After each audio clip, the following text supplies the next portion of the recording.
उत्तर पूर्वी जिले से भारतीय जनता पार्टी के लोकप्रिय प्रत्याशी मनोज तिवारी के समर्थन में आया डेढ़ा गुर्जर समाज। माननीय प्रधानमंत्री और प्रत्याशी मनोज तिवारी के समर्थन के लिए डेढ़ा परिवार ने सभी समाज से समर्थन की मांग उठाई। क्या कुछ कहना था डेढ़ा परिवार का, देखिए खास रिपोर्ट। लक्ष्मी जी, क्या कुछ कहना चाहेंगी? महिलाओं से क्या कुछ संदेश आपका रहेगा? देखिए, मैं महिलाओं से यही संदेश देना चाहती हूँ कि मैं भी भारतीय जनता पार्टी से बिलोंग करती हूँ और जितना मान सम्मान मुझे अपने भारतीय जनता पार्टी से मिला है, शायद ही कोई ही पार्टी इतना मान सम्मान देगी। जो विपक्षी की पार्टी है, क्या उन्हें पता है कि महिलाओं का मान सम्मान कैसे करा जाता है? आज हम महिला आधी रात को घर से बाहर निकलती हैं, तो आज अपने आप को हम सुरक्षित महसूस करती हैं, क्योंकि हमें हमारे माननीय प्रधानमंत्री ने इतनी ताकत दी है कि हम रात को 2:30-3 बजे तक भी अकेली सड़कों पर घूम सकती हैं। कोई हमें हाथ लगाने वाला इस दुनिया में अब पैदा नहीं हुआ है।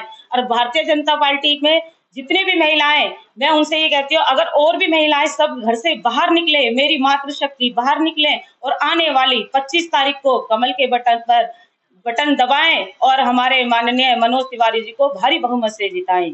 धन्यवाद। नमस्कार, मैं पवन मावी गुर्जर और मेरे साथ बैठी हैं पूर्व जिला पंचायत अध्यक्ष लक्ष्मी गुर्जर, मेरे साथ बैठी हैं नीतू गुर्जर। ये सभापुर बड़े गांव से हैं, जो डेढ़ों का बड़ा गांव है, और ये सीलमपुर से। तो आज हम लोग जो आए हैं प्रेस वार्ता को लेकर, मैं ये बताने आया हूँ खासकर अपने गुर्जर समाज को, जिनकी लगभग 2-2.5 लाख वोट उत्तर पूर्वी दिल्ली में पड़ती है। 36 बिरादरी सभी के लिए बोलता हूँ मैं कि सब लोग 36 बिरादरी के, चाहे ब्राह्मण हो, कश्यप हो, वाल्मीकि हो, जाटव हो, हमारा सैन हो, जाट हो और ठाकुर हो, 36 बिरादरी में जितने लोग हमारे आते हैं, तो सबसे मैं अपील करने आया हूं, ये दिल्ली दिल वालों की है, दिल्ली दिल वालों की है। जब जब यहाँ मुगलों ने हमला किया, तब तब तलवारें यहाँ पर डेढ़ों ने निकाली। डेढ़ा गुर्जर समाज का क्षत्रिय गोत्र है। जब जब दिल्ली पर कोई हमला करने आया, तब तब दिल्ली की लाज जो है डेढ़ों ने बचाई, तब तब गुर्जरों ने दिल्ली की लाज बचाई, तब तब ब्राह्मणों ने, जाटों ने, ठाकुरों ने, 36 बिरादरी ने, वाल्मीकियों ने, जाटव समाज ने, जितनी 36 बिरादरियां हमारी आती हैं, सभी ने दिल्ली को मिलकर बचाया।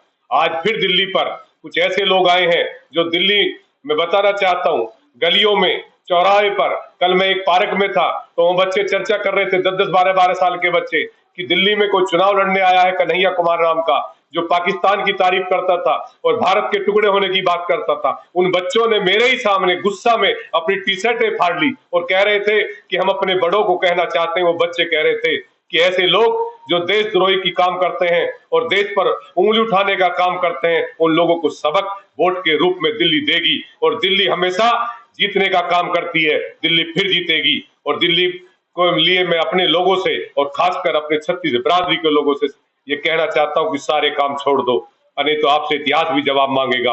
आपको वोट करनी है। मनोज तिवारी जी राम भक्त हैं, मनोज तिवारी जी शिव भक्त हैं, और वो राम भक्त जिसने राम मंदिर बनने से पहले कितना सुंदर आपके सामने गाना गाया, कितना अच्छा उन्होंने राम भक्ति में हम लोगों को डुबोया। तो मैं यही कहना चाहता हूं, बहुत सज्जन, सीधा और हमेशा आपके बीच में रहने वाला हमारा मनोज तिवारी को मिलकर एक एक वोट जो जहां पर है, सब अपनी ड्यूटी, जॉब, सब गलियों से, मैसेज के माध्यम से आपको वोट के रूप में उस आदमी को टक्कर देनी है जो कन्हैया के रूप में यहाँ लड़ रहा है चुनाव। लड़ तो कन्हैया रहा है, लेकिन फंड पाकिस्तान से आ रहा है और पाकिस्तान से चर्चा और खुशी का माहौल हो रहा है। मैं आप लोगों को जवाब देना चाहता हूं, और दिल्ली दिल वालों की है, मैसेज तो आपको ही देना है देश के अंदर। आगे आप लोग देखना, मैं तो सिर्फ अपील कर सकता हूं 36 बिरादरी से। मेरी तरफ यहाँ लक्ष्मी गुर्जर, नीतू गुर्जर ने अपील की है अपने डेढ़ा फैमिली से, क्योंकि ये दोनों सीलमपुर और सभापुर से आती हैं। तो मैं आप लोगों के बीच में अपनी इन बातों को यहीं पर समाप्त करता हूं और एक बात फिर कहता हूं उन्हें कि मनोज तिवारी को वोट करनी है। 36 बिरादरी एकजुट होकर अपने वोटिंग के दिन का इंतजार कर रही है। प्रत्याशी मनोज तिवारी के लिए एक नारा लगाया जा रहा है, आपकी बात 400 पार, लेकिन कन्हैया कुमार का कहना है कि हमारी गिनती तो 400 से ही स्टार्ट होगी, 4 लाख से। कन्हैया कुमार जो सपने देखते हैं, और ये वो लोग हैं जो जिस समय यूनिवर्सिटी में, आप सभी ने देखा, मैं मीडिया को बताना चाहता हूं, भारत तेरे टुकड़े होंगे, ये वो लोग हैं जिन्होंने भारत के टुकड़े कर दिए, वो दिल्ली के टुकड़े करना आए हैं। अरे जो बिहार में, जिसको बिहार की जनता ने सबक सिखाया, अब दिल्ली की जनता सबक सिखाएगी। इन लोगों को जो सपने देख रहे हैं ये मुंगेरी लाल के, ये सपने इनके पूरे नहीं होंगे। कन्हैया कुमार यदि अपनी पदयात्राएं कर रहे हैं तो किस तरीके से उनका स्वागत करेगी जनता?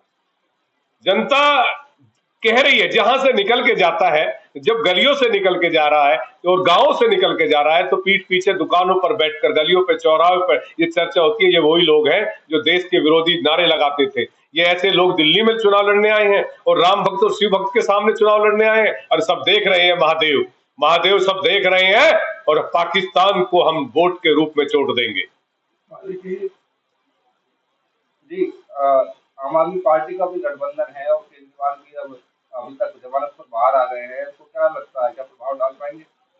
देखिए, जिस समय मैं ये बातें करने चाहता था, चुनावी माहौल है, उस चुनावी माहौल में कुछ समय पहले लोगों ने देखा, दिल्ली के लोगों ने किस तरीके से कितने माओ के लाल उनसे दूर हो गए, दंगे हुए, उसमें कार्यकर्ता आम आदमी पार्टी के लोगों के नाम आए, और ये सब लोग दिल्ली की जनता भली भांति जानती है। और जब कन्हैया कुमार गलियों में सब जगह जा रहा है चुनाव को, मैंने सुना है लोगों के मुंह से कि उसके स्वागत में लोग जूतों की माला लेकर खड़े हुए हैं। सबक सिखाएंगे दिल्ली के लोग। दिल्ली के लोग क्षत्रिय हैं, लड़ना जानते हैं, और वो दिखाते हैं वोट के रूप में। उन्हें मालूम है उनका नेता प्रधानमंत्री नरेंद्र मोदी जी हैं, उनकी एक एक वोट मोदी जी को जाएगी। अब की बार 400 पार। जी, केजरीवाल जी का कोई प्रभाव रहेगा, गठबंधन का इनका कोई प्रभाव रहेगा दिल्ली में? देखिए, दिल्ली की जनता को सब पता है, और केजरीवाल और एक संजय सिंह एक चर्चा चलाते हैं। मैंने ये बात कहा और पहले भी कहा, फिर कह रहा हूं। देखिए, ईडी या सीबीआई या माननीय कोर्ट, वो एक अलग संस्था है, उनका सरकार से कोई लेना देना नहीं है। कोई गलत करेगा, चाहे हम हैं, चाहे आप हैं, चाहे कोई भी है, उस पर उनका शिकंजा कसा जाएगा। उसको माननीय न्यायालय ने और जो ईडी है, उन्होंने उस पर बहुत बड़े भ्रष्टाचार का आरोप लगाया। उस पर वो बार बार बीजेपी के ऊपर कहता है, वो बीजेपी के ऊपर आरोप लगाते हैं कि हमारे को बीजेपी ने भेज दिया जेल, लेकिन इसमें बीजेपी का कोई रोल नहीं है। जो जैसा करेगा वो वैसा भरेगा, जो जैसा बोएगा वो वैसा पाएगा। इसलिए भ्रष्टाचारी सरकार आम आदमी की, और भ्रष्टाचार एक से बड़े एक नेता। और मैं तो एक बात और कहना चाहता हूं, जो महिला की इज्जत नहीं कर सकता वो किसकी इज्जत करेगा? आपने 2 दिन पहले देखा कि उसके घर पर एक महिला को थप्पड़ मारा जाता है, और जिस समय महाभारत के समय में द्रौपदी की इज्जत पर बात आई थी, स्वयं भगवान कृष्ण जी लीला करने अपने महल में उसमें आ गए थे। तो मैं कहना चाहता हूं, स्वयं भगवान देख रहे हैं। ऐसे लोगों को इंसाफ जो है जनता देगी, वोट के रूप में देगी, और बहुत जल्दी देगी। महिलाओं के बारे में काफी योजनाएं चलाई हैं, 33% आरक्षण भी दिया है, क्या कुछ महिलाओं से समर्थन की मांग करेंगे? मैं लक्ष्मी गुजर, निवर्तमान जिला पंचायत अध्यक्ष गाजियाबाद से।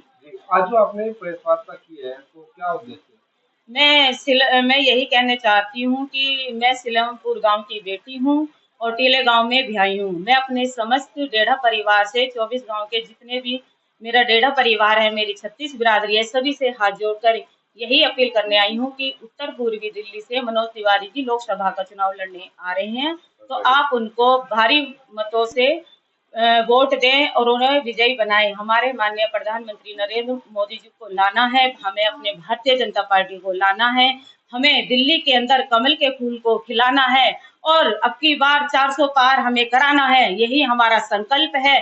और मैं अपने सभी युवा भाई बहनों से यही कहना चाहती हूँ कि आप सभी भारी बहुमत से वोट करें और हमें भारतीय जनता पार्टी को लाना है। धन्यवाद। मैम, यदि बात करी जाए, प्रत्याशी मनोज तिवारी को टक्कर देने आ गए हैं कन्हैया कुमार, क्या कुछ कहना चाहेंगे?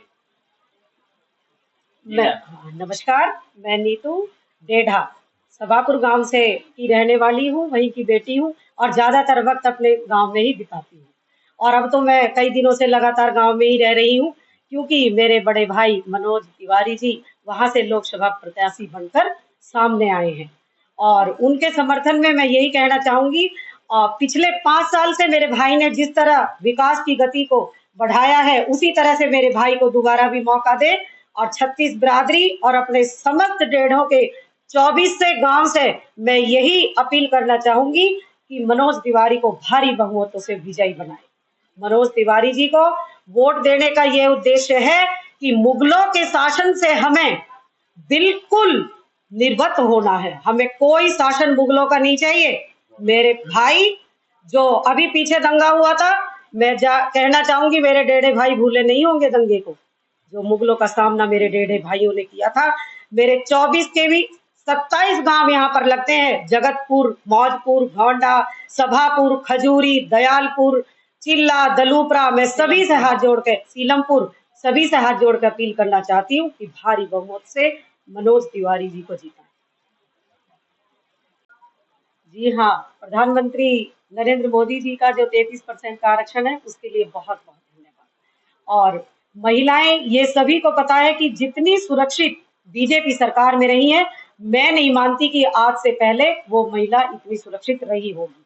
और आगे के लिए भी हम सब महिलाएं मिलकर इसीलिए कमल के फूल को खिलाना चाहते हैं कि जो आरक्षण, जो स्वतंत्रता, जो हमारे साथ अभद्रता, भ्रष्टाचार और जिस तरह की कुरीतियों को समाज से हटाने का काम भारतीय जनता पार्टी ने महिलाओं के लिए किया है, ना तो भारतीय जनता पार्टी से पहले वो किसी ने किया है, और मैं कहना चाहूंगी ना ही कोई सरकार कर पाएगी। और सरकार के नाम पे क्या विपक्ष में है ही क्या? कुछ नहीं, नील बटे सन्नाटा। जो भी है भारतीय जनता पार्टी है। कमल के फूल को खिलाना है। 25 तारीख को मैं अपनी सभी डेढ़ा भाइयों से और डेढ़ा बहनों से भी कहना चाहूंगी, जहां भी कहीं मेरी डेढ़ा बहनें ससुराल में जा चुकी हैं, वहीं से अपने वोट को देने के लिए दिल्ली आए और 25 तारीख को कमल के फूल का बटन दबाकर माननीय प्रधानमंत्री जी को विजयी बनाए और अपना महिला अधिकार सुरक्षित करें। जब महिला सुरक्षित होगी, जगत जननी सुरक्षित होगी, तभी संसार बनेगा और सुदृढ़ देश की स्थापना होगी। बिना महिला के संसार की कल्पना करना भी बिल्कुल गलत बात है। देखिए, मैं महिलाओं से यही संदेश देना चाहती हूँ कि मैं भी भारतीय जनता पार्टी से बिलोंग करती हूँ और जितना मान सम्मान मुझे अपने भारतीय जनता पार्टी से मिला है, शायद ही कोई ही पार्टी इतना मान सम्मान देगी। जो विपक्षी की पार्टी है, क्या उन्हें पता है कि महिलाओं का मान सम्मान कैसे करा जाता है? आज हम महिला आधी रात को घर से बाहर निकलती हैं तो आज अपने आप को हम सुरक्षित महसूस करती हैं, क्योंकि हमें हमारे माननीय प्रधानमंत्री ने इतनी ताकत दी है कि हम रात को 2:30, 3-3 बजे तक भी अकेली सड़कों पर घूम सकती हैं। कोई हमें हाथ लगाने वाला इस दुनिया में अब पैदा नहीं हुआ है।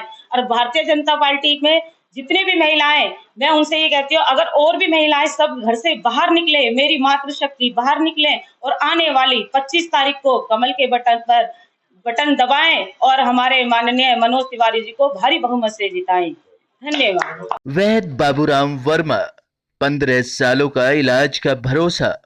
हमारे यहाँ आयुर्वेदिक औषधियों के द्वारा सभी बीमारियों का सुविधाजनक इलाज किया जाता है, जैसे खांसी, सांस, दमा, बुखार, टाइफाइड, मलेरिया, पीलिया, बवासीर, शुगर, हेपेटाइटिस, खूनी बवासीर, पिरमे, श्वपनदोष, लघु शंका आदि का इलाज आयुर्वेदिक पद्धति द्वारा किया जाता है।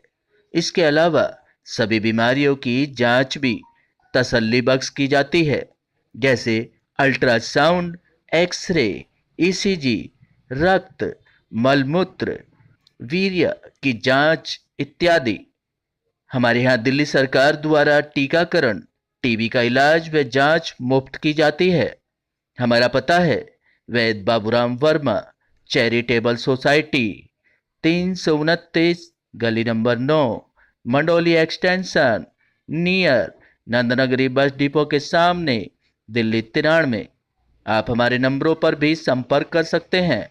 हमारे फ़ोन नंबर हैं 9213329205, 9211478312, 9910418312।